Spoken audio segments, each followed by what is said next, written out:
makabangon pa ang isa ka zoo sa amlan sa Negros Oriental makaligad sang halit sang pandemic. Tubtub karon inadlaw na nga nagakagutman ang mga wild animals nga yara sa zoo kag may tigre na nga napatay. Pero sa bulig sa isa ka Iloy nga call center agent nga taga Dumaguete City upod ang Animal Welfare Group sa Bacolod nakapamiyan-piyan sa ginabatsag nga gutom sa mga wild animals ang bulig nga ila na kolekta sa mga donors. Ang ilang istorya agud nga maluwas ang mga animal sa zoo sa sininga episode sang Baganihan. Mala Paraiso sadto ang Dreamland Nature and Adventure Park sa Amlan, Negros Oriental. Diri mo makita ang mga nagkalain-lain nga wild animals. Pwede ka makapapicture sa camel, makasakay sa donkey, makita ang mga buaya, kag ang mga tigre. Makalilingaw man sa ilang aviary, kundi pwede mo mapakaon ang mga hagop nga mga pispis nga nagahapon lang sa imo mga kamot. Ugaling sa nagpandemic, napilitan nga masira ang zoo. Nagjutay ang mga bisita hasta nga wala na sang maisweldo para sa mga caretaker ang tagdumalahan sang zoo. Magluwas sa pandemic, nahalitan man sang Bagyo Odette ang zoo. Nagkalaguba ang mga ilistaran sa mga wild animals. Ang iban, natumbahan sang puno sang kahoy. Ang sadto ginadagsa sa mga turista. Ginalangaw na. Resulta nga halos wala naman sa ipakaon sa mga wild animals ang tagdumalahan sang zoo. Suno sa Iloy nga call center agent nga si Corinne Alexa Zalige, may 7 na ka bulan nga nagsirado ang zoo. Amo nga inadlaw nga nagakagutman ang mga wild animals sa zoo sang iya ini mabisitahan. Ang tigre nga si Akron wala makaluwas kag napatay sa nagdigad lang nga Marso 9. Gani nanawagan siya sang bulig agud nga maluwas ang iban pa nga mga tigre kag mga wild animals sa zoo. And so I decided, why don't we have like an outing, like a family outing, just the 3 of us, and at the same time bring food for the tigers. So I decided na maybe I should post it na lang, parang enticing my friends on Facebook na base they would want to donate or they might want to go with us. So it's going to be a fun trip while doing something that would make a difference for the animals. Wala magdumdum si Corinne nga madamo ang nagsabat sa iya panawagan. Isa ka donation drive ang iya ginbuksan. Siya mismo ang nagakolekta sang donation agud ibakal sa mga pagkaon nga kinahanglan sa zoo. Sinako-sako sa mga utan, karne, kag iban pa nga mga pagkaon sa mga wild animals ang ila ginabiyahe pakadto sa zoo. It's been so long na they have been in cages that they do not know how to fend for themselves. They don't know how to hunt. They don't know how to feed themselves. So they rely solely on us.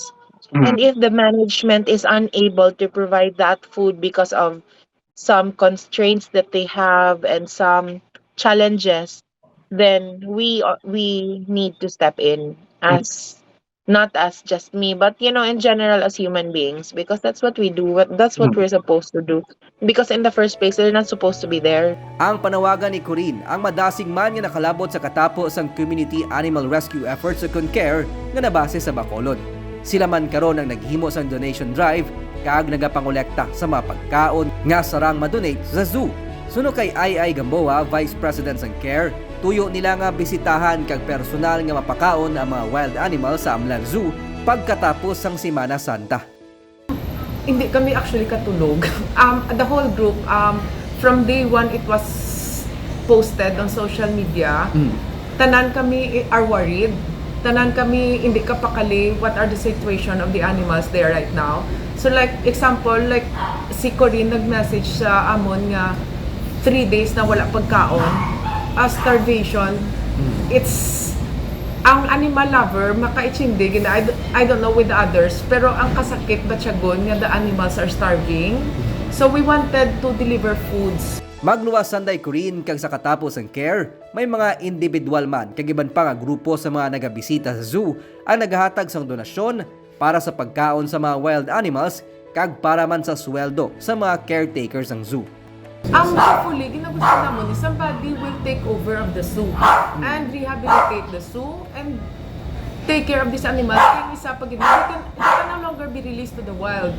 They cannot, hindi na nasa kabalik to fend for themselves. Not only are we going to provide food, but we want to help out in rebuilding or rehabilitating the zoo. Kahit na hindi pa siya nakaregister, we want to help them get them get the zoo back in place, at least man lang, so that they can start fending for themselves.